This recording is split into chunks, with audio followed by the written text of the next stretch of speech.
Hello, Telugu రాజ్యం channel చూస్తున్నారా?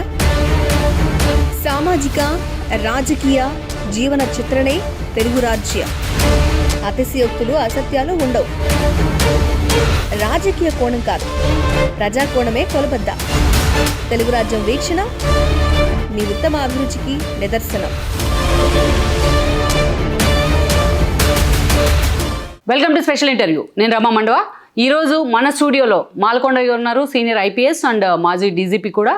అసలు ఆయన సర్వీస్ మొత్తంలో ఆయన ఫేస్ చేసిన ఎక్స్పీరియన్సెస్ ఏంటి, ఒక ఐపీఎస్ని ఒక సవాల్గా తీసుకొని ఆయన ఫేస్ చేసిన అడ్వెంచర్స్ ఏంటి, అసలు ఆయన లైఫ్లో ఆయన సక్సెస్ స్టోరీ ఏంటి, ఆయన సక్సెస్ అనుకున్న సీక్రెట్స్ ఏంటి, ఇవన్నీ కూడా ఆయన మాటల్లోనే మనం తెలుసుకునే ప్రయత్నం చేద్దాం. మనతో పాటు మాల్కొండ గారు ఉన్నారు. సార్ నమస్తే. సార్ ఫస్ట్ ఆఫ్ ఆల్ చాలా మీ సర్వీస్ని కూడా మేము ఎప్పటి నుంచో జర్నలిజంలో ఉండి కొద్దిగా చూస్తూ వచ్చాం. కాకపోతే అంతకన్నా ముందు ఒకసారి మీ చైల్డ్హుడ్కి కూడా వెళ్దాం. What about your proper and childhood, అదంతా కూడా ఒకసారి మాతో పంచుకునే ప్రయత్నం. అగ్రికల్చర్ ఫ్యామిలీ అమ్మా. సార్ చిన్న వ్యవసాయం. మా విలేజ్లోని 10th క్లాస్ వరకు. సార్ తర్వాత జేకేఎస్ కాలేజ్ గుంటూరులో intermediate, degree Bapatla agriculture college. ఆ తర్వాత ఇమీడియట్గా బ్యాంకులో జాబ్ వచ్చింది ఫీల్డ్ ఆఫీసర్గా. సార్ అక్కడ 5 years చేశాను. 4 years వరంగల్లో, 1 year అహ్మదాబాద్లో. ఆ తర్వాత ఎగ్జామ్ రాస్తే సివిల్ సర్వీసెస్ సెలెక్ట్ అయ్యాము. ఐపీఎస్కి వచ్చిన తర్వాత ఫస్ట్ మళ్ళీ ట్రైనింగ్ ఈస్ట్ గోదావరిలో ఇచ్చారు. ఒక 1 year ఉన్నాము. రతన్ సార్ అని అతను ఐపీఎస్ ఆఫీసర్, అప్పుడు ఎస్పీగా ఉన్నారు. తర్వాత డాక్టర్ డిటి నాయక్ వచ్చారు. వారి దగ్గర ట్రైనింగ్ అయినాము. 1 year అయిన తర్వాత మళ్ళీ అంత ముందు నేషనల్ పోలీస్ అకాడమీ అవన్నీ ఉంటే ఆ ట్రైనింగ్ థియరిటికల్ అయిన తర్వాత ప్రాక్టికల్ ట్రైనింగ్ ఈస్ట్ గోదావరి. దాని తర్వాత మళ్ళీ వరంగల్ వేశారు ఏఎస్పీగా. అక్కడ అయిన తర్వాత అక్కడే అడిషనల్ ఎస్పీ చేశారు. ఆ తర్వాత మళ్ళీ కాకినాడ బెటాలియన్, సర్పవరంలో బెటాలియన్ ఉండి ఏపీఎస్పీ బెటాలియన్ చేశారు. తర్వాత మళ్ళీ ఆదిలాబాద్ ఎస్పీ చేశాము. ఆ తర్వాత గ్రే హౌండ్స్కి వచ్చాము. గ్రే హౌండ్స్గా వచ్చిన తర్వాత మళ్ళీ అక్కడ నుంచి మెదక్ ఎస్పీ చేశారు. మెదక్ ఎస్పీ ఒక 2 years ఉన్న తర్వాత అక్కడ నుంచి మళ్ళీ వైజాగ్ వెళ్ళాము. వైజాగ్ విజిలెన్స్ సెల్కి వెళ్ళాం. అక్కడ నుంచి మళ్ళీ గుంటూరు ఎస్పీకి వేశారు. గుంటూరు ఎస్పీకి వేసిన తర్వాత మళ్ళీ వైజాగ్ మళ్ళీ బ్యాక్ వచ్చాను. బ్యాక్ వచ్చిన తర్వాత డిప్యుటేషన్ మీద గవర్నమెంట్ ఆఫ్ ఇండియాకి వెళ్ళాను. అక్కడ వైజాగ్ పోర్టు, స్టీల్ ప్లాంట్ ఇన్ఛార్జి అవన్నీ ఇచ్చారు. అక్కడ ఒక 2 years దగ్గర ఉన్నాం. తర్వాత my wife she got transferred. అందుకని ఒక 1 year ఇంకా అక్కడే ఉన్న తర్వాత 2 years ఉన్న తర్వాత మళ్ళీ నేను స్టేట్ గవర్నమెంట్ బ్యాక్ వచ్చాను. వచ్చిన తర్వాత మళ్ళీ ఏసీబీలో కొన్ని రోజులు ఉన్నాను. ఆ తర్వాత మళ్ళీ డిఐజీ గుంటూరు వేశారు. తర్వాత మళ్ళీ ఏలూరుకి ట్రాన్స్ఫర్ చేశారు. ఆ తర్వాత మళ్ళీ ట్రైనింగ్కి వచ్చాము హైదరాబాద్ 2003లో. అక్కడ కొన్ని రోజులు ఉన్న తర్వాత డీజీపీ ఆఫీస్లో ఏపీ ట్రాన్స్కోలో joint managing director vigilance and security ఇచ్చారు. అక్కడ ఎక్కువ రోజులు ఉన్నాము. ఆ తర్వాత పోలీస్ ట్రాన్స్పోర్ట్ ఆర్గనైజేషన్కి ఇచ్చారు. దాని తర్వాత ప్రమోషన్ వచ్చిన తర్వాత కాదు, డైరెక్టర్ ఏసీబీకి ఇచ్చారు. దాని తర్వాత రిక్రూట్మెంట్ బోర్డ్ చైర్మన్కి ఇచ్చారు, పోలీస్ బోర్డు. దాని తర్వాత మన పోలీస్ అకాడమీ డైరెక్టర్గా ఉన్నాం. అక్కడ నుంచి మళ్ళీ డీజీ ఏసీబీకి వచ్చాము. ఆ తర్వాత మళ్ళీ ఆర్టీసీ ఎండీకి వచ్చాము. తర్వాత డీజీకి ఫైనల్గా రిటైర్ అయ్యాము. ఇది ఇన్ బ్రీఫ్ మొత్తం చెప్పేశారు, మొత్తం ప్రోలాంగ్. సరే, ఒక మాటలో వచ్చినట్లయితే మనం పూర్తి స్థాయిలో అగ్రికల్చర్ బ్యాక్గ్రౌండ్, ఒక normal family as you said like కదా. అక్కడి నుంచి అసలు క్వైట్ ఆపోజిట్ కదా. మీరు ఏజీబీఎస్సీ అని చెప్తున్నారు, అది కూడా బాపట్ల ఫెమిలియర్ యూనివర్సిటీ నుంచి. అట్లాంటి కాలేజ్ నుంచి అగ్రికల్చర్ బీఎస్సీ చేసి క్వైట్ ఆపోజిట్గా అసలు ఈ వైపు రావాలి, ఐపీఎస్ వైపు, సివిల్ సర్వీసెస్ వైపు అని ఆలోచన. నేను బ్యాంక్లో చేరిన తర్వాత నాకు బ్యాంక్లో కంటిన్యూస్గా ఉండాలనేటువంటి ఎందుకో నచ్చలేదు. అంటే ఎదురు ఎంబీఏ కానీ వెళదాము. మా క్లాస్మేట్స్ ఎక్కువ మంది బ్యాంక్లో తర్వాత జాయిన్ అయ్యారు. ఎంఎస్ నాకు మొదటి నుంచి కొంచెం పిహెచ్డీకి వెళ్ళాలని కోరిక ఉండేది. సో ఇమీడియట్గా జాబ్ వచ్చింది కదా, మరలా వెళ్తామని చెప్పి జాబ్లో జాయిన్ కావడం జరిగింది. సరే, సివిల్ సర్వీసెస్ నాకు అప్పుడు లా చేశాను అక్కడ ఈవినింగ్ కాలేజ్ వరంగల్లో. అందువల్ల నాకు ఆ 2 ఆప్షన్లు కూడా అది ఉంది కాబట్టి 2 రాసాము. ఇక్కడ హైదరాబాద్లో రాసాము. ఈ తర్వాత ట్రాన్స్ఫర్ అయిన తర్వాత అహ్మదాబాద్ వెళ్ళాము. సెలక్షన్ వచ్చిన తర్వాత మళ్ళీ తిరిగి మళ్ళీ వరంగలే వచ్చాము. అంటే ఒకటి సార్, మీ ఫ్యామిలీలో ఎవరు సివిల్ సర్వెంట్స్ లేరు అప్పుడు దాకా? వాళ్ళు చదువుకున్న వాళ్ళు కదా.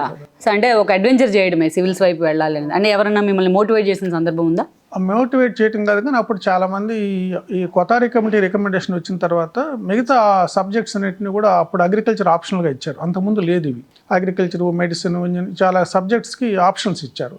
అందుకని చాలా వైడ్ ఓపెన్ అయింది. యాక్చువల్లీ ఆంథ్రోపాలజీ, పబ్లిక్ యాడ్ కూడా అప్పటి నుంచే యాడ్ అయింది. అప్పుడు చాలా సబ్జెక్ట్స్ యాడ్ అయ్యాయి, సో మెనీ సబ్జెక్ట్స్. సో అందుకని అవకాశం ఉంది కదా అని రాసాం అంతే. అది సివిల్స్ అంటే మహా అయితే ఫారెస్ట్ సర్వీస్కి వెళ్దామని, ఎందుకంటే మాకు అగ్రికల్చర్ కొంత రిలేటెడ్ అది. దానికి వెళదామని కోరిక ఉండేది ఎప్పుడు మేము బీఎస్ అగ్రికల్చర్ అయిన తర్వాత. వెంటనే జాబ్ వచ్చింది కాబట్టి ఇక అది మానుకున్నాం, రాయలేదు, ఎగ్జామ్ రాయలేదు. అంటే ఎవరి ఇన్ఫ్లుయెన్స్ లేకుండా మీ కెరీర్ మీరు బిల్డ్ చేసుకుంటూ వచ్చినట్టే, మీరు ప్లాన్ చేసుకుంటూ వచ్చినట్టే. ఆల్మోస్ట్ ఫస్ట్ అటెంప్ట్లోనే సార్? ఫస్ట్ అటెంప్ట్లో వచ్చింది. ఫస్ట్ అటెంప్ట్లోనే ఏ ర్యాంక్ సార్? నాది 134. దెన్ సార్ అంటే మీరు అన్నారు ఆల్రెడీ నేను ఫారెస్ట్ సర్వీస్కి వెళ్దాము అనుకుంటున్నాను. ఫస్ట్ అది ఫైనల్ ఇయర్లో ఉండగా, అగ్రికల్చర్లో ఉండగా అనుకున్నాము, కానీ ఎంఎస్సి సీట్ వచ్చింది తిరుపతిలో. అప్పుడు చెన్నారెడ్డి గారి గవర్నమెంట్ ఉండేది, 6 days కాకుండా 5 days వర్కింగ్ డేస్ చేశారు. ఓకే. అప్పుడు నేను బాపట్లకు వచ్చాను తిరిగి, తిరుపతి నుంచి ఒక 1 week తర్వాత మా బెడ్డింగ్ అవన్నీ బుక్స్ అన్నీ ఉంటే తీసుకెళ్దామని. అప్పుడు ఇంటర్వ్యూ కార్డు వచ్చింది, బ్యాంక్ ఇంటర్వ్యూ. అప్పుడు ఏమైందంటే యూనివర్సిటీలో రిక్రూట్మెంట్స్ లేవు. వాళ్ళు మేమేమనుకున్నాం, అసలు యాక్చువల్గా ఏంటంటే బిఎస్ అయిన తర్వాత ఎంఎస్సీ చేసిన తర్వాత యూనివర్సిటీకి వెళ్దాం అనుకున్నాం. అయితే అప్పుడు రిక్రూట్మెంట్స్ లేవు కాబట్టి వాళ్ళు పీజీ మా సీనియర్స్ ఏమన్నారంటే, అక్కడ ఆల్రెడీ ఎంఎస్సీ చేసిన వాళ్ళు అక్కడ ఉన్నవాళ్ళు, యూనివర్సిటీలో రిక్రూట్మెంట్స్ లేవు కదా, మీరు బ్యాంక్ జాబ్ వచ్చింది కదా, మంచిది వెళ్ళిపోమని చెప్పారు. సో అప్పటికి మా ప్రొఫెసర్ గారు వద్దు ఉండండి అన్నారు, కానీ ఎందుకో నేను బ్యాంక్ జాబ్కి వెళ్ళిపోయి, ఎట్లాగో మళ్ళీ ఎంఎస్ అయిన తర్వాత మళ్ళీ ఇటే రావాలి కదా ఉద్దేశం మీద అట్లా వీఆర్ ఫోర్స్డ్ బై సర్కమ్స్టెన్సెస్. అంటే మీకు ఫిట్ అవ్వలేకపోయారు అనుకోవాలా ఆ బ్యాంక్ జాబ్లో?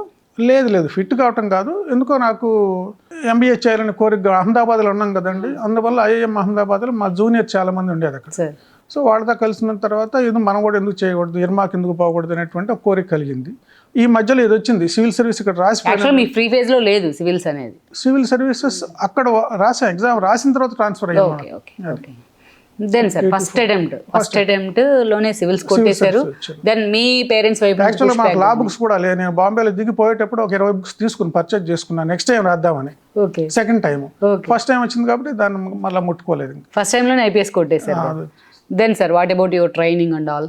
ట్రైనింగ్ తర్వాత నార్మల్గా అందరికి కామన్ ట్రైనింగ్, అప్పటి నుంచి ఇది ఎప్పుడు కామన్, 35-40 years నుంచి. ముస్సోరిలో ఒక 16 weeks ట్రైనింగ్ ఇస్తారు, ఒక 2 weeks నాగ్పూర్లో ఇస్తారు. తర్వాత ఇక్కడ రాజేంద్ర నగర్లో మన ఎస్విపి నేషనల్ పోలీస్ అకాడమీలో ఒక 8-9 months ఎంతో ఉంటుంది. తర్వాత ఫీల్డ్ ట్రైనింగ్కి వెళ్తాం. And me parents thought process ఎలా ఉండే సార్? మీరు ఒక అగ్రికల్చర్ బ్యాక్గ్రౌండ్ నుంచి, వాళ్ళకి అగ్రికల్చర్ బ్యాక్గ్రౌండ్ అంటే వాళ్ళకి తెలియదు కదా, జనరల్గా ఏమనుకుంటారు ఏదో ఉద్యోగం వస్తుంది, గవర్నమెంట్ ఉద్యోగం ఏదో ఒకటి జాబ్ వస్తుంది కదా, పర్లేదు అనుకుంటారు, అంతే తప్పించి వాళ్ళు ఫస్ట్ టైంలోనే మా అబ్బాయి సివిల్స్ కొట్టాడని అది పాపం వాళ్ళకి నిజానికి పోలీస్ కిందకి వచ్చారనేటువంటిది కూడా ఒకటి ఉండేది. పోలీస్ అంటే జనరల్గా పెద్ద అవగాహన ఉండదు కదా పల్లెటూళ్ళలో ఆ రోజుల్లో. ఇప్పుడు అంటే కొంచెం మీడియా వచ్చింది కాబట్టి తెలుస్తుంది, కానీ అప్పుడు అవగాహన లేదు. సో పోలీస్ అంటే కొంచెం వెనక ముందు ఆడారు నిజానికి. ఫస్ట్ టైంలో సివిల్స్ కొడితే బ్యాన్ రైటం పేపర్స్. అంటే మీరు బ్యాంక్ జాబ్ చేస్తున్నారు కదా, మళ్ళీ ఎందుకు వచ్చారు పోలీస్కి అనేటువంటిది ఒకటి ఉండేది. తర్వాత లేదు ఇది బాగానే ఉంటుంది జాబ్, సివిల్ సర్వీస్ అని చెప్పిన తర్వాత దెన్ సార్ ఫస్ట్ మీకు ఆల్మోస్ట్ ఒక ట్రైనీగా ఐపీఎస్గా స్టార్ట్ అయిన దగ్గర నుంచి మీ కెరీర్ అప్లిఫ్ట్ అయిన ఇష్యూ అంటే ఏం చెప్తారు సార్? అంటే ఈ ట్రైనింగ్ ఇస్తారు, తర్వాత డిఫరెంట్ కాంటెక్స్ట్లో డిఫరెంట్ నేచర్ ఆఫ్ వర్క్ ఉంటుంది. ఇప్పుడు వరంగల్లో ఉన్నప్పుడు ఈ నక్సల్ ప్రాబ్లం ఉండేది, మిగతా క్రైమ్స్ తక్కువ అక్కడ, బాడీలీ వైలెన్స్ అవన్నీ కూడా నేను పనిచేసిన ప్లేస్లో తక్కువ. కానీ వరంగల్ రూరల్ సబ్ డివిజన్లో చేసినప్పుడు కొంచెం అక్కడ ఎక్కువ ఉండేది వాయిలెన్స్ కూడా, బాడీలీ వైలెన్స్ ఉండేది, అన్ని టైప్స్ ఆఫ్ క్రైమ్స్ ఉండేది. First sub division Mulugu sub డివిజన్లో అంతగా మిగతా క్రైమ్స్ తక్కువ, ఈ నక్సల్ ప్రాబ్లం మెయిన్ ప్రాబ్లం ఉండేది. వన్స్ ఇన్ ఏ వైల్ కొన్ని ప్లేసెస్లో చిన్న అఫెన్సులు జరిగేది, కానీ పెద్ద అఫెన్సులు జరిగేది లేదు. సో అందుకని ఎక్కువ పెట్రోలింగు, తర్వాత పోతే ఈ ఫోర్సెస్ ఉండేది మనకి, ఏపీఎస్పీ ఫోర్సెస్, వీళ్ళతోటి కోఆర్డినేషన్ చేయటము, వాళ్ళని తీసుకొని వెళ్ళటము, ఈ ఇష్యూసే ఉండేది. అఫెన్స్లు కాకుండా చేయటమే మెయిన్ ఉండేది. అప్పుడు కొన్ని ఎక్స్చేంజ్ ఆఫ్ ఫైర్, అప్పుడు వుడ్ స్మగ్లర్ తోటి ఒకసారి ఫైరింగ్ అయింది, ఆ తర్వాత నక్సల్ తోటి ఒకసారి ఫైరింగ్ అయింది. నాకు కూడా నేను ఇంజూరీ అయినాను అప్పుడు ఒక దాంట్లో. నాతోటి ప్రభాకర్ రావు అని మా ఇన్స్పెక్టర్ ఉండేది, ఆయనకి ఇద్దరికి అయింది, మా ఇద్దరికి, వాళ్ళు కూడా కొంతమంది చనిపోయినారు. కానీ కూమింగ్ అండ్ ఆల్ పేరెంట్స్ కూడా అందరిని వదిలిపెట్టి అన్ని రోజుల పాటు ఉండాల్సి రావడం, అది ఆ జాబ్ నేచర్ ఆఫ్ జాబ్ అట్లా ఉంటుంది. కానీ సార్ ఇప్పుడేముంది సార్ నక్సలిజం? మీరు చెప్తున్నప్పుడు 1985 కదా, 85 అండ్ 87, 88, 89, 90 అప్పుడు ఆ ఏరియాలో ఉండేది. దట్ ములుగు అంటే మీకు వరంగల్ హార్డ్ కోర్ ఏరియా. మురుగులు అంటే ఇటు లెఫ్ట్ సైడ్ కరీంనగర్ బార్డర్ ఏమో పీడబ్ల్యూజీ ఉండేది, రైట్ సైడ్ ఏమో సిపి గ్రూప్. అవును సార్, అట్లా ఉండేది ఆ ఏరియా. అంటే మీరు ఫేస్ చేసిన అడ్వెంచర్ సిచ్యువేషన్స్ అంటే ఏముంటాయి సార్ అక్కడ? అడ్వెంచర్ అంటే ఏముండదు, మన సినిమాలు చూపించినట్టు ఏముండదు పోలీస్ ఉద్యోగం నిజానికి. It is practical thing. అంటే 99% ఇన్స్పిరేషన్, పెర్స్పిరేషన్, 1% ఇన్స్పిరేషన్ అంటారు ఇన్వెస్టిగేషన్, అట్లానే ఉంటుంది. అంత పెద్దగా మీకు సినిమాలు చూపించినట్టే అంత ఇదే ఉండదు. జాగ్రత్తగా చేయాలి, వర్క్ చేసుకుంటూ ఉంటే తెలుస్తూ ఉంటుంది, లేకపోతే తెలియదు. ప్రాక్టికల్గా మన ఫీల్డ్ మీదకి వెళ్ళి చేస్తూ ఉంటే, వర్క్ చేస్తూ ఉంటే మనకి ఇన్సైట్స్ తెలుస్తాయి. లా ఎట్లా తెలుస్తుంది ఇక్కడ. తర్వాత మనకి సిఆర్పిసి కానీ మాన్యువల్స్, పోలీస్ మాన్యువల్ ఉంటుంది. తర్వాత మనకి సీనియర్స్, జూనియర్స్ మనకు గైడ్ చేస్తారు ఇనీషియల్ ఫేజెస్లో. తర్వాత మనకు వర్క్ నేర్చుకున్న తర్వాత మనకు తెలుస్తుంది అన్నట్టు, ఓహో ఈ ఏరియాలో ఇట్లా ఉంటుంది, ఈ లా అండ్ ఆర్డర్ సిచ్యువేషన్ ఇట్లా ఉంటుంది, ఈ క్రైమ్ అయితే ఇట్లా ఉంటుంది అని తెలుస్తుంది అన్నట్టు. అది పెద్ద బ్రహ్మ విజయం కాదు అది. అంటే మిమ్మల్ని అలా గైడ్ చేసిన వాళ్ళు, మిమ్మల్ని ఇన్స్పైర్ చేసిన వాళ్ళు ఎవరైనా ఉన్నారు సార్ ఫీల్డ్? అంటే మా సీనియర్స్ అందరు ఉన్నారు కదా, మా ఎస్పీలు ఉన్నారు, డిఏజీలు ఉన్నారు, అప్పుడు ఉన్నటువంటి వాళ్ళు. అట్లా మా సబార్డినేట్ ఆఫీసర్స్ ఎవరైతే ఉంటారో, రైట్ ఫ్రమ్ కానిస్టేబుల్స్ టు మాకు అప్ టు ఎస్పీ ర్యాంక్ వరకు చాలామంది సబార్డినేట్ ఆఫీసర్, వీళ్ళందరూ కూడా వాళ్ళు ఫీల్డ్ లెవెల్లో మనకంటే ఎక్కువ అనుభవం ఉన్నటువంటి వాళ్ళు. సో వాళ్ళ దగ్గర నుంచి కూడా నేర్చుకుంటాం. అదేవిధంగా కొంత మీడియా వాళ్ళు ఇన్ఫర్మేషన్ ఇస్తుంటారు. తర్వాత ప్రజలతో కలుస్తూ ఉంటే, మనం యాక్సెసిబుల్గా ఉంటే ప్రజలతోటి మనకు తెలుస్తూ ఉంటాయి విషయాలు అనేది. సో మనం 4 గోడల మధ్య బయటకు వెళ్ళకపోతే మన యాక్సెసిబిలిటీ తగ్గితే ఇన్ఫర్మేషన్ కూడా తగ్గుతుంది. అంటే వాళ్ళతో ఎప్పుడైనా చర్చలు జరిపే ప్రయత్నాలు చేయడాలు, గవర్నమెంట్ వైపు నుంచి ఎడ్యుకేట్ చేయడాలు, ఇట్లా ఏమైనా చేశారు? అట్లా కాదు, కానీ కొంతమంది సరెండర్డ్ వాళ్ళతోటి, కొంతమంది ప్రీవియస్గా ఉన్న వాళ్ళతోటి మాట్లాడుతూ ఉండేది. మేము ఎట్ లెంగ్త్ మాట్లాడుతూ ఉండేది. మనకి అప్పుడు ఐడియాలజీ, వాళ్ళు ఎందుకు పోయినారు, వీళ్ళు ఎందుకు బయటకు వచ్చారని ఎటువంటి అవగాహన ఉండేది. ఆ రోజుల్లో కొంత ఈ ఏరియాస్లో కూడా బ్యాక్వర్డ్నెస్ ఉండేది. అంటే రోడ్స్ సౌకర్యం బాగా ఉండేది లేదు, లైవ్లీహుడ్ ఇష్యూస్ ఉండేది, అవన్నీ ఉండేది. కాబట్టి కొంత అప్పుడు ఉన్నటువంటి ఆ కాంటెక్స్ట్లో పాపం వీళ్ళందరూ పోయినారు పిల్లలు. తర్వాత మేము ఆదిలాబాద్ పోయినప్పుడు మహేందర్ రెడ్డిని మాకు అడిషనల్ ఎస్పీగా ఉండేది బెల్లంపల్లిలో, తర్వాత ఇక్కడ డీజీగా చేశారు. సో వాళ్ళు బాగా అప్లై చేసేది, బాగా అక్కడే ఫీల్డ్ సిచ్యువేషన్కి. సో అక్కడ మిలిటెంట్స్ని పిలిపించడము, వాళ్ళతో మాట్లాడటము, తర్వాత వాళ్ళని అరెస్ట్ చేసేది లేదు. మేము చాలా వరకు వాళ్ళతో 4-5 రోజులు కూర్చొని ప్రతిరోజు మాట్లాడుతూ ఉండేది. సోమగుండము, తర్వాత మందమర్రి, శ్రీరాంపూరు, మంచిర్యాల ఈ ఏరియాస్లో. అప్పుడు ఈ సికాస్ అని ఉండేది అన్నట్టు. మేము ఈ పిల్లలు చిన్న పిల్లలు అయినా 10th క్లాస్ పిల్లలు, ఇంటర్మీడియట్ పిల్లలు, వీళ్ళంతా దాంట్లో ఎందుకు వెళ్తున్నారో మాకు కొంచెం అర్థమవుతుంటే, వీళ్ళు ఏదో వీళ్ళు చిన్న అఫెన్స్లు చేసేది అన్నట్టు. ఇక వాళ్ళని అరెస్ట్ చేస్తే మళ్ళీ వాళ్ళ బతుకులు పాడవుతాయనే ఉద్దేశం మీద వీళ్ళందరినీ పిలిపించి మాట్లాడేది. రీహాబ్ ఏం కాదు, అరెస్ట్. అసలు ఎందుకు వెళ్తున్నారు, ఆ గూడాలకు వెళ్ళేది మాట్లాడుతూ ఉండేది. వాళ్ళ పేరెంట్స్ని కూడా పిలిపించి మాట్లాడేది. వాళ్ళ పేరెంట్స్ని పిలిపించి కౌన్సిలింగ్ చేసి పంపిస్తూ ఉంటే, మీకు నమ్మరు అన్నట్లు బాలగోపాల్ గారు వచ్చి స్టేట్మెంట్ ఇస్తారు బెల్లంపల్లి, పోలీసు వాళ్ళు ఎందుకు వీళ్ళని అరెస్ట్ చేయటం లేదని. అరెస్ట్ చేస్తే అన్యాయంగా అరెస్ట్ చేశారంటారు, అరెస్ట్ చేయకపోతే ఎందుకు అరెస్ట్ చేయటం లేదని అనుమానం వచ్చింది వాళ్ళకి. సో ఇదంతా మేమంతా ఇప్పుడు మహేందర్ రెడ్డి, నేను, తర్వాత అప్పుడు ఉన్నటువంటి ఏఎస్పీ కౌముది, తర్వాత సంతోష్ మెహ్రా, అక్కడ చనిపోయినాడు మంచి ఒక ఇన్స్పెక్టర్ ఉండేది అన్నట్టు, మొగలయ్యని ఇన్స్పెక్టర్ ఉండేది మందమర్రిలో. అట్లాగే కొంతమంది ఎస్ఐ శ్రీనివాసరావు అని, వీళ్ళంతా మంచి బాగా కష్టపడి పనిచేసేవాళ్ళు. వాళ్ళందరితో కలిసి పనిచేసాం. అంటే హ్యూమన్ రైట్స్ సార్ ఇప్పుడుతో పోలిస్తే అప్పుడు హ్యూమన్ రైట్స్ మీరు అంటున్న వాళ్ళంతా ఎప్పుడు కంపేర్ అవుతూ ఉండేది కదా, అలాంటి ఇష్యూస్ ఏమైనా ఫేస్ చేసి ఉండేది. ఎందుకంటే ఎక్కడైనా ఇప్పుడు ఇలాంటి సిచ్యువేషన్లో కొన్ని ఎక్సెస్ జరుగుతాయి. సో అందుకని వాళ్ళని దాన్ని ఎక్స్ప్లాయిట్ చేసుకుంటారు. మీడియా ఆ రోజుల్లో ప్రింట్ మీడియాని, ఇంత ఎలక్ట్రానిక్ మీడియా లేదు కదా. సో ప్రింట్ మీడియాలో వాళ్ళు జనరల్గా స్టేట్మెంట్స్ ఇస్తూ ఉంటారు, అవన్నీ కామనే. అవి దట్టు ఫీల్డ్కి వెళ్ళిన తర్వాత మీ చేతుల్లో కొన్ని ఉండవు, అట్లానేం లేదు. కొన్ని జరగటానికి స్కోప్ ఉంది, కొంచెం ఎక్సెస్ జరగటానికి. అటుపై వాళ్ళు కూడా అమాయకులు చాలామంది చంపుతూ ఉంటారు. ఎవడో ఒకటి పైన ఇన్ఫార్మర్ ముద్ర వేయటం, వాడిని చంపేయటం, అర్ధరాత్రి రావటము, వాళ్ళు భయపడతారు ప్రజలు. సో దీంట్లో ఏంటంటే మన పొగ చెక్కలో అడకత్తర్లో మనుషుల్లాగా ఇటు పోలీసు అటు వాళ్ళు ఇద్దరు మధ్యలో నలిగిపోతారు. సో ఇష్యూ అనేది సెటిల్ కావాలంటే టైం పట్టింది. అది ఐడియాలజీ, కొంత ఐడియాలజికల్ బేస్ పోయింది. దాని తర్వాత మెల్లిగా ఏరియాస్ కూడా డెవలప్ కావటం, వీటన్నిటితోటి కొంత పోలీస్ మిషనరీ కూడా గవర్నమెంట్ స్ట్రెంగ్థెన్ చేసింది. అంటే మీ పర్సనల్గా అట్లాంటి విగ్రస్ సిచ్యువేషన్స్ ఫేస్ చేశారు సార్? ఆ ఎన్కౌంటర్స్ సిచ్యువేషన్స్ కానీ ఉన్నాయి. అంటే సినిమాలు చూపించినట్టు ఎన్కౌంటర్స్ అంటే సినిమాలు చూపించినట్టే ఉండవు. ఇప్పుడు మేము అక్కడ ఫస్ట్ వరంగల్లో ఫేస్ చేసింది 2 నిమిషాలు అయిపోయింది, టకటకటం అయిపోయింది. మాకు దెబ్బలు తగిలి వాళ్ళు చనిపోయినారు, అట్లా అయిపోతుంది అంతే అన్నట్టు. దెన్ సార్ అక్కడి నుంచి కంప్లీట్ మీరు అదే నక్సల్ ఏరియా వీటన్నిటి నుంచి ఆ తర్వాత చాలా నంబర్ ఆఫ్ పోస్టులు మీరు ఇందాక చెప్పినప్పుడు what you like sir. So అట్లా మీకు బాగా సంతృప్తినిచ్చిన పోస్ట్ అంటే ఏం చెప్తారు సార్? సంతృప్తి అంటే ప్రతి జాబ్ మనం చేస్తూ ఉంటే వర్క్లోనే సాటిస్ఫాక్షన్ వస్తుంది. వర్క్ చేయకపోతే సాటిస్ఫాక్షన్ ఉంటుంది. ఏ జాబ్ ఇచ్చినా వర్క్ చేయకపోతే సాటిస్ఫాక్షన్ రాదు. అన్ని జాబ్స్లో బాగానే ఉంటాయి, అదేం లేదు, అట్లే ఉండదు.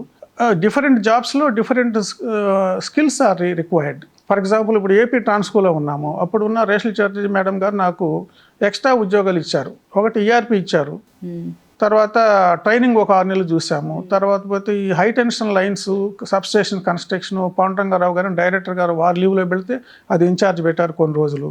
అట్లాగే వరంగల్ కంపెనీ డిస్ట్రిబ్యూషన్ కంపెనీకి అదొక 6 నెలలు ఇన్ఛార్జ్ పెట్టారు.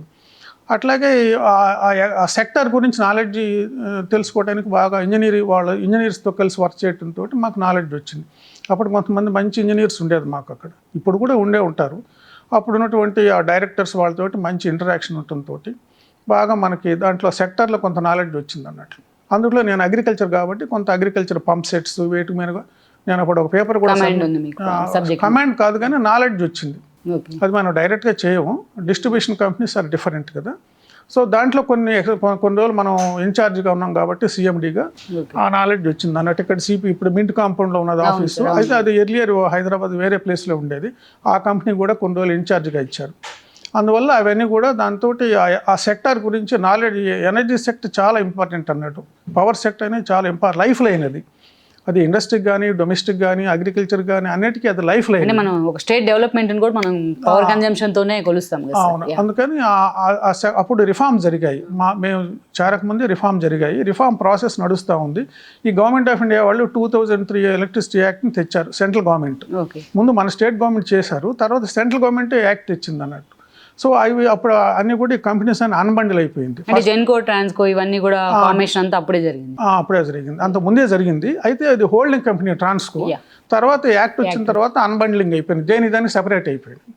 సో అందువల్ల ఈ రెగ్యులర్ మీటింగ్స్, మంత్లీ మీటింగ్స్, తర్వాత బోర్డు మీటింగ్స్ తోటి కొంత ఆ సెక్టర్ గురించి అవగాహన, మాకు పోలీసు కదా మనకు డైరెక్ట్గా అంత పూర్తిగా అవగాహన ఉండదు, కానీ దాంట్లో ఇన్సైట్స్ తెలుసుకోవడానికి అవకాశం కలిగింది.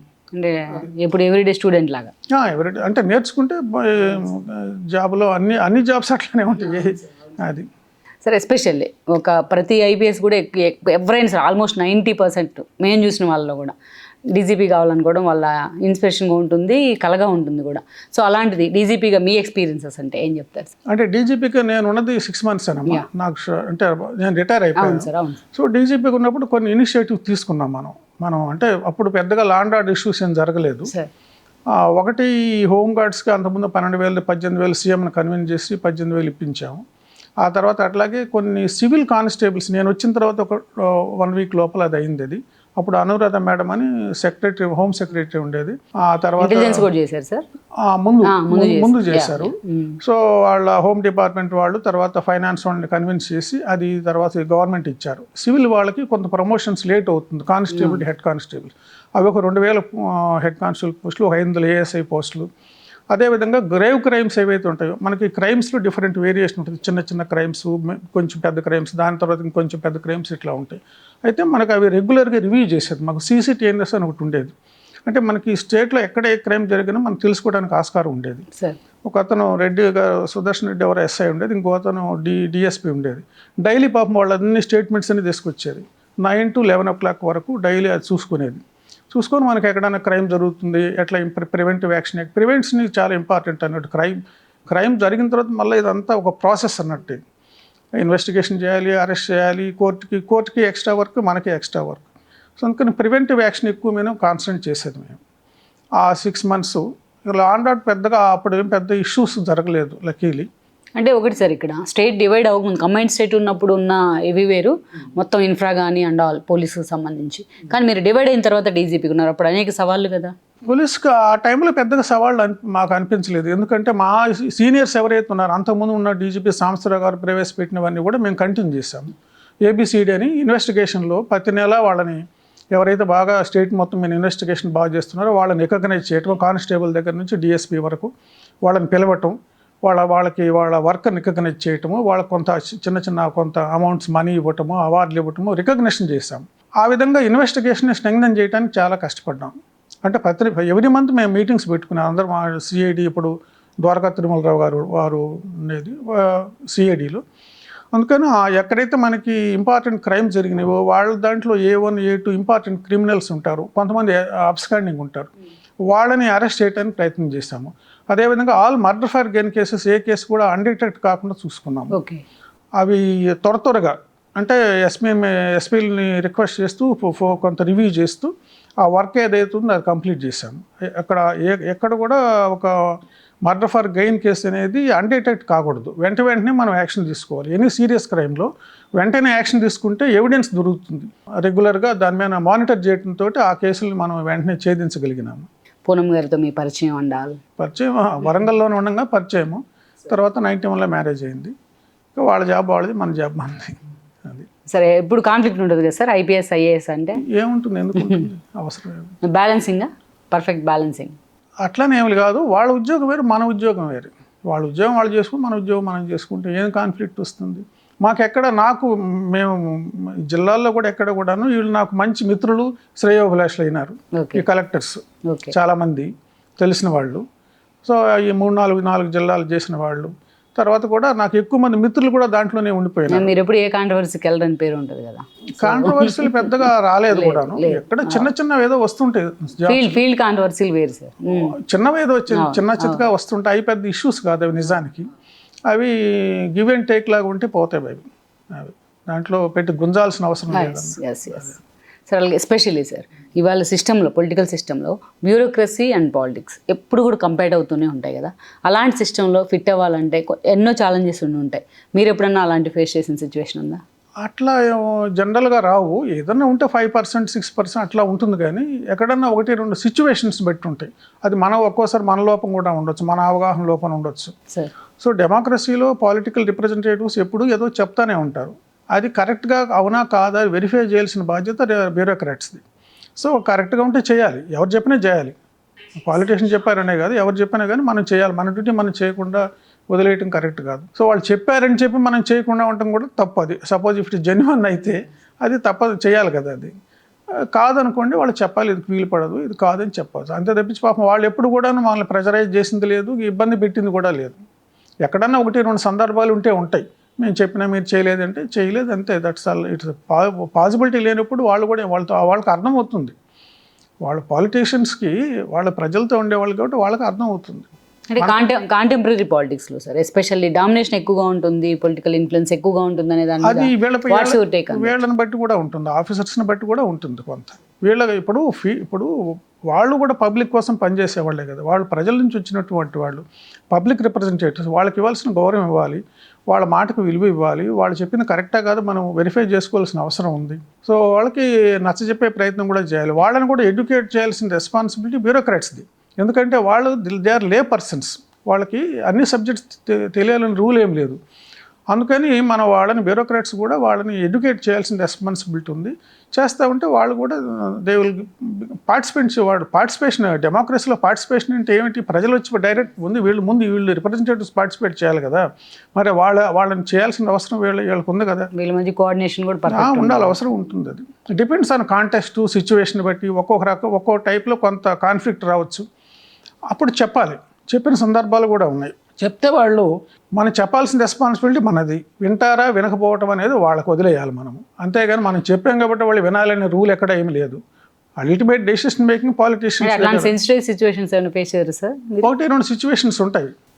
అవి వాటిలో మనం చెప్తే వాళ్ళు ఒప్పుకున్నారు. అట్లా వాళ్ళు మొండిగా ఏమీ ఉండరు. ఎందుకంటే వాళ్ళకి చాలా పనులు ఉంటాయి, చాలా బిజీగా ఉంటారు వాళ్ళు. పాలిటీషియన్స్, మినిస్టర్లు, సీఎంలు చాలా బిజీగా ఉంటారు. అందుకని వాళ్ళకి చెప్పాల్సిన అవసరం అయితే ఉంది. కన్విన్సింగ్గా చెప్పాలి. అందరి ముందు మనం కాకుండా వాళ్ళకి ఇది వీలు పడుతుంది, ఇది వీలు పడదు అని చెప్తే వాళ్ళు ఒప్పుకుంటారు. అదేం పెద్ద ఐ డోంట్ థింక్ సో అంత పెద్ద కాన్ఫ్లిక్ట్ సిచ్యువేషన్ నేను అనుకోవటం లేదు.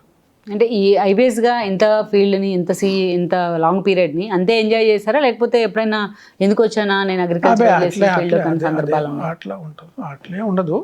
అంటే దీంట్లో రీజనబుల్గా అంటే ఈ జాబ్స్లో హయ్యర్ లెవెల్స్లో కొంచెం రీజనబుల్గా ఫెసిలిటీస్ కూడా ఉంటాయి. అంత పెద్ద మనం ఎందుకు వచ్చాము అనేటువంటిది ఉండదు.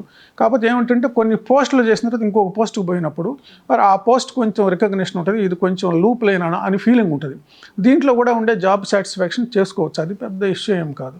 నేను ఆ విధంగా కొంచెం ఆ వెసులుబాటు దొరికినప్పుడు నేను ఎంఏ చేశాను, తర్వాత పిహెచ్డీ చేశాను ఆంధ్ర యూనివర్సిటీలో, తర్వాత ఇక్కడ సెంట్రల్ యూనివర్సిటీలో పీజీ డిప్లొమా చేశాను. అవన్నీ ఆ జాబ్స్లో ఉండబట్టి ఇప్పుడు దీంట్లో ఉన్నాము, ఎలక్ట్రిసిటీ బోర్డులో ఉన్నాము. అందుకని నాకు అది అవకాశం కలిగింది. ఎందుకంటే ఈ సబ్జెక్ట్ నా ప్రాజెక్ట్ మేనేజ్మెంట్ తీసుకున్నాను నేను. సో అది డిప్లొమా కోర్సే కాబట్టి నాకు ఇబ్బంది లేకుండా అయిపోయింది. అది కూడా కరస్పాండెన్స్. ఎన్ని ఉన్నాయి సార్ మొత్తం మీకు? ఆల్మోస్ట్ 4-5 ఉంటాయి, including IPS and agriculture. IPS is not a degree. అదే I mean it sir, qualification 4-5 ఉంటాయి. అంటే అన్ని డిఫరెంట్ సబ్జెక్ట్స్. అగ్రికల్చర్, లా ఒకటి, అక్కడ మళ్ళీ ఎంఏ అక్కడ ఆంధ్ర యూనివర్సిటీ చేశాను, ఇక్కడ బిజినెస్ మేనేజ్మెంట్ చేశాను, different subjects. So that keeps you busy, that keeps you also mentally alert. And you try to know subjects, అది కొంత న్యూ థింగ్స్ తెలుసుకోవడానికి అవకాశం కలుగుతుంది అన్నాడు. అదేవిధంగా కొన్ని రీసెర్చ్ పేపర్స్ కూడా పబ్లిష్ చేసాం అప్పుడు. ఇప్పుడు కూడా ఎక్కువ చదువుతూనే ఉంటారు సార్ అలాగే? అట్లానే ఏం లేదు, ఇప్పుడు అట్లా అది లేదు. ఎనీ సబ్జెక్ట్ వన్స్ నా సబ్జెక్ట్స్ ఇప్పుడు ఇప్పుడు ఈ సెక్టార్స్ ఏవైతే ఉన్నాయో నాకు paper itself is big, YouTube ఉన్నది, మీడియా ఉన్నది, హ్యూజ్. ఇప్పుడు నాలెడ్జ్ ఈజ్ ఫ్రీ, మీకు నేర్చుకోవాలంటే అసలు కరువే లేదన్నట్లు. రైటింగ్ హ్యాబిట్ కూడా ఉంది సార్? రైటింగ్ తక్కువ. ఆ రీసెర్చ్ పేపర్ ఒక 5 ప్రొడ్యూస్ చేసాం అప్పుడు, దాంతో అయిపోయింది. ఆ ఇంట్రాగేషన్ మీద ఒకటి చేసాము, ఇండియన్ జర్నల్ ఆఫ్ క్రిమినాలజీలో పబ్లిష్ అయినప్పుడు అది. ఆ తర్వాత ఇంకొక ఇండియన్ జర్నల్ ఆఫ్ క్రిమినలాస్టిక్స్ అన్న ఒకటి. తర్వాత పవర్ అగ్రికల్చర్ మీద, పవర్ సెక్టర్ మీద అప్పుడు ఎలక్ట్రిసిటీ బోర్డులో ఉండగానే ఇది ఒక నేషనల్ సెమినార్లో పబ్లిష్ అయ్యింది. అప్పుడు ఎంవి రావు గారు ఒక వైస్ ఛాన్సలర్ ఉండేది, వారు బాగా ఎంకరేజ్ చేశారు. చనిపోయినారు పాపం, పద్మశ్రీ కూడా ఇచ్చారు తర్వాత వారికి. సరళంగా మీ బ్యూరోక్రాట్స్ చాలా మంది వాళ్ళు సివిల్ సర్వెంట్స్ రిజైన్ చేసి కూడా పాలిటిక్స్ లోకి వస్తూ ఉన్నారు. ఇది ఎట్లా? చాలా మంది ఏం లేరు, చాలా తక్కువ మంది. సీట్స్ కూడా ఎంపీస్ గా పోటీ చేస్తున్నారు, అక్కడక్కడ చేస్తున్నారు, మంచిదే కదా. గతానికంటే కొంచెం భిన్నంగా ఉంది ఇప్పుడు వాతావరణం. మీడియా వాళ్ళు కల్పిస్తున్నారు. ఎందుకు సార్ సీఎంలు కూడా ఉన్న వాళ్ళు ఉన్నారు కదా? ఉన్నారు. Nothing wrong in it. Democracy gives that scope for bringing in different state of మంచిదే కదా. అది కొంత అనుభవం ఉన్న వాళ్ళు వస్తే మంచిదే. వాళ్ళకి అక్కడ ఉన్న కష్టాలేంటి, ఇక్కడ ఉన్న కష్టాలేంటి తెలుస్తుంది, ప్రజలతో ఎట్లా ఉండాలి అవన్నీ కూడా మంచిదే కదా. అది మంచి జరుగుతుందని అనుకుంటున్నాను నేనైతే. అలాగే సార్, లా మేకింగ్కి ఎప్పుడు కోర్టులకి అండ్ దెన్ పోలీస్ సిస్టమ్కి కూడా కొంత నెగోషియేషన్ ఉంటుంది కొన్ని విషయాల్లో. సో అట్లాంటి సిచ్యువేషన్స్ ఏమైనా ఫేస్ చేశారా మాల్కొండయ్య గారు? లాకి కోర్టులు అంటే కొన్ని సందర్భాల్లో కొన్ని వస్తుంటాయి, బట్ కాన్ఫ్లిక్ట్ రాకూడదు. ఎందుకంటే we have to protect the majesty of law. As bureaucrats, we have to respect and protect the majesty of law. So దాంతో కాన్ఫ్లిక్టింగ్ సిచ్యువేషన్ ఉండకూడదు. అల్టిమేట్ ఇప్పుడు they have the power to review executive action. ఎవరో ఒకరు writ petition వేస్తేనే మనల్ని పిలుస్తారు, లేకపోతే వాళ్ళు పిలవరు కదా. సో ఆ రెస్పెక్ట్ వాళ్ళకి ఇవ్వాలి. Independence of judiciary is a cardinal principles in our constitution, డెమోక్రసీలో. అందుకని వాళ్ళకి రెస్పెక్ట్ ఇవ్వాలి, జ్యుడిషియరీకి ఇవ్వాలి. అదేవిధంగా వాళ్ళు ఏదో జడ్జిమెంట్స్ మనకు అగెనెస్ట్ అంటే మనం చదువుకోవాలి. జడ్జిమెంట్ చదువుకొని, నేను జడ్జిమెంట్ చాలా చదివేది పోలీసులో రైట్ ఫ్రమ్ బిగినింగ్ నుంచి కూడా జడ్జిమెంట్ చదువుతూ ఉండేది. అవన్నీ కూడా దాంతో నాకు వాళ్ళు మనకి లోపాలు ఎక్కడున్నో తెలుస్తుంది, మన ఇన్వెస్టిగేషన్ లోపాలు ఎక్కడున్నవి. తర్వాత చాలా జడ్జిమెంట్స్ చాలా బాగా రాస్తారు అన్నట్లు వాళ్ళు. సో అవన్నీ మనం నేర్చుకోవాల్సిన అవసరం చాలా ఉంటుంది. సార్ రీసెంట్గా పెనల్ కోడ్స్ మొత్తం మార్చేస్తూ కూడా సెక్షన్స్ మేజర్. సో అదేలా సార్ ఇప్పుడు మళ్ళీ కొత్తగా మళ్ళీ స్టార్టింగ్ నుంచా లేకపోతే ప్రాక్టీస్? ఇప్పుడు కొన్ని లా కమిషన్ రికమెండేషన్స్ దాని ప్రకారం కొన్ని మార్చారు, అంతేగాని పూర్తిగా ఏం మార్చలేదు కదా. అక్కడక్కడ కొన్ని మార్చారు అన్నట్టు. కొన్ని ఏవైతే అవసరం ఉందో సెంట్రల్ గవర్నమెంట్ వాళ్ళు, అంటే ఈ పోలీసింగ్ స్టేట్ సబ్జెక్ట్ అయినా గవర్నమెంట్ ఆఫ్ ఇండియా లాస్ అన్ని కూడా సెంట్రల్ గవర్నమెంట్ కంకరెన్స్ జ్యూరిస్డిక్షన్లో ఉన్నాయి కాబట్టి అవన్నీ వాళ్ళే చేస్తారు. మొత్తం నేషనల్ వైడ్గా ఒకటే, నేషనల్ వైడ్గా ఈ పెనల్ కోడ్ కానీ ప్రొసీజర్ కోడ్ కానీ సెంట్రల్ గవర్నమెంట్ది. స్టేట్ కూడా చేయొచ్చు. స్పెషల్ అండ్ లోకల్ లాస్ అని ఉంటాయి, అవి స్టేట్ చేయొచ్చు. వీళ్ళు కూడా అమెండ్మెంట్ చేస్తే గవర్నమెంట్ ఆఫ్ ఇండియా వాళ్ళు యాక్సెప్ట్ చేయాలి, అసెంట్ ఇవ్వాలి. ఓకే, ఇది మీకు పార్లమెంట్లో ఇస్తారు. అది అటు చేస్తారు, చాలా స్టేట్ గవర్నమెంట్ చేస్తారు కూడా. అంటే ఇప్పుడు మళ్ళీ ట్రైనింగ్ ఇవ్వాల్సి ఉంటుందా సార్ ఆల్రెడీ రిక్రూట్మెంట్లో ఉన్న వాళ్ళందరికీ? అది రొటీన్గా జరుగుతుందమ్మా. అది రొటీన్గా ఏదన్నా అయితే కంటిన్యూస్గా సర్క్యులర్స్ అవి వస్తుంటాయి కాబట్టి అవి రొటీన్గా ట్రైనింగ్ అవుతూనే ఉంటారు, నేర్చుకుంటుంటారు. అదేం పెద్ద కష్టపడేటువంటి బ్రహ్మ విద్య అయితే కాదు. మనం అప్లై చేస్తే కోర్టుకి వెళ్తాం, మన ఇన్వెస్టిగేషన్ సరిగ్గా చేసి కోర్టుకు మెయిన్ విట్నెస్ వచ్చినప్పుడు కనుక వీళ్ళు కోర్టులో ఉంటే ఐఓస్ చాలా వరకు తెలుస్తుంది మనకి, మన లోపాలు ఎక్కడ ఉన్నాయి, స్ట్రెంగ్స్ ఎక్కడ ఉన్నాయి తెలిసిపోతుంది అన్నమాట. మేము అక్కడ వరంగల్లో ఉండగా కోర్టుకి వెళ్తూ ఉండేది. సెషన్స్ కోర్టుకి ఇంపార్టెంట్ కేసులు, మర్డర్ కేసులు ఉన్నప్పుడు అప్పుడున్న పబ్లిక్ ప్రాసిక్యూటర్స్ తోటి, అడిషనల్ పబ్లిక్ ప్రాసిక్యూటర్ తోటి రెగ్యులర్ మీటింగ్లు పెట్టి ఆ కేసులు వచ్చినప్పుడు, మర్డర్ కేసులు, ఇంపార్టెంట్ కేసులు వచ్చినప్పుడు మేము వెళ్తూ ఉండేది కోర్టుకి వెళ్ళి. ఆ క్రాస్ ఎగ్జామినేషన్ చీఫ్ ఉన్నప్పుడు చూస్తూ ఉండేది. అందుకని మాకు జ్యుడిషియరీ కూడా మంచి సంబంధాలు ఏర్పడ్డాయి. తర్వాత వాళ్ళు మళ్ళీ హైకోర్టు జడ్జిలు అయిన తర్వాత కూడా పరిచయం అలా పోలేదు. కొంతమంది బాగా హైకోర్టు జడ్జి. సైకాలజీ కూడా స్టడీ చేస్తారు సార్? సైకాలజీ అంటే తెలుస్తుంది, అది హ్యూమన్ నేచర్, అది ఆటోమేటిక్గా తెలిసిపోతుంది. మీరు ఎప్పుడైతే మీరు ఇంటరాక్ట్ అవుతుంటారో ఇంకో మనిషితోటి ఆటోమేటిక్గా సైకాలజీ తెలుస్తుంది. అబద్ధం చెప్తున్నారా నిజం చెప్తున్నారా అది అనుభవం మీద తెలుస్తుంది. నేను దాంట్లో ఒకటి చేశాను, అది వర్క్ చేశాను కాబట్టి కొంత ఇంట్రాగేషన్లో నేను ఇంట్రాగేషన్ చేస్తూ ఉండేది. వీళ్ళని క్రిమినల్స్ని ఇంట్రాగేట్ చేసినప్పుడు 3 days 4 days వాళ్ళతో కూర్చొని ఉండేది. Okay. కూర్చొని వాళ్ళతో ఇంటరాగేషన్ చేసినప్పుడు మాకు చాలా విషయాలు తెలిసేది. క్రిమినల్సే కాకుండా ఈవెన్ రౌడీ ఫెలోస్ వీళ్ళతో కూడా ఇంటరాగేషన్ చేసినప్పుడు మనకు కరెక్ట్గా ఎక్కడ ఈవెన్ నక్సలైట్స్ వీళ్ళు కూడా మిలిటెంట్స్ వీళ్ళందరినీ తీసుకొచ్చినప్పుడు, కొంతమంది హార్డ్ అండ్ క్రిమినల్స్ ఉంటారు, వీళ్ళని తీసుకొచ్చినప్పుడు వాళ్ళతో కూర్చొని other side of the story కూడా తెలియాలి మనకి. క్రైమ్ ఎట్ట చేసింది అనేది మన కంప్లైంట్, ఒక్కోసారి కంప్లైంట్ కూడా రాంగ్ ఇన్ఫర్మేషన్, కాజ్ ఏంటనేది. ఒక్కోసారి ఈ ఫ్యాక్షన్ క్రైమ్స్లో కంప్లైంట్స్ కూడా ఎక్స్ట్రాగా వాళ్ళకి ఏమి అఫెన్స్ అక్కడ ఏమి ఎవరికి దెబ్బలు తగలవు, కానీ 307లో అవన్నీ పెడతా ఉండేది. అందువల్ల అవి మనం సీన్కి వెళ్ళి చూసి ఇన్వెస్టిగేషన్ చూస్తే అవన్నీ తప్పని తేలుతాయి అన్నట్లు. అవన్నీ కేసులు పోతుంటాయి. కానీ మనం ఫాల్స్ కేసులు పెట్టి వాళ్ళంతా కోర్టు చుట్టి వాళ్ళంతా చేస్తే ఆ పాపం మనకు కూడా చుట్టుకుంటుంది. అవి నేను ఇన్వెస్టిగేషన్ మాత్రం రెగ్యులర్గా ఎస్పీగా ఉండగా కానీ, డిఐజీ కానీ, డీజీ కానీ కంపల్సరీగా. యాక్చువల్గా మీరు ఆ స్థాయిలో ఉన్న వాళ్ళు ఎక్కువ ఇన్వాల్వ్ కారంటారు యాక్చువల్గా. కాదు, సెక్షన్ 36 ప్రకారంగా కింద నుంచి ఎవరు ఎస్హెచ్ఓ నుంచి డీజీపీ వరకు అందరికి అదే రెస్పాన్సిబిలిటీ. ప్రతి వాళ్ళు చూడాల్సిందే. వాళ్ళు చూడకపోతే మరి what is the use then? ఆ సెక్షన్ అవసరం ఏమిటి? ఇంకా వాళ్ళ రెస్పాన్సిబిలిటీ అది. చూడటం కాదు, రెస్పాన్సిబిలిటీ కూడాను ఇంపార్టెంట్. అన్నీ చేయము అని ప్రతి వాటిలో ఇంటర్ఫియర్ గమని కాదు. ఎక్కడైతే ఆర్గనైజ్డ్ క్రైము, కాన్స్పిరసీ కేసులు, ఇంపార్టెంట్ కేసెస్ ఉంటాయో, పెద్ద కేసులు ఉంటాయో, అవన్నీ కూడా హయ్యర్ లెవెల్లో కంపల్సరీగా చూడాలి. అది తప్పదు అది. సరే, ఇప్పుడు దాకా మీకు సంతృప్తినిచ్చిన విషయాలు అంటే as a senior IPS and retired డీజీపీగా సో ఏం చెప్తారు? ఒకసారి శామ్యూల్ జాన్సన్ అనే ఒకతను లెక్సికోగ్రాఫర్ మన డిక్షనరీ రాశారు ఇంగ్లీష్లో. ఒకటి బాస్వెల్స్ జాన్సన్ ఒక పుస్తకం ఉంటుంది అన్నట్టు, ఇది ఇంగ్లీష్లో క్లాసిక్ అది.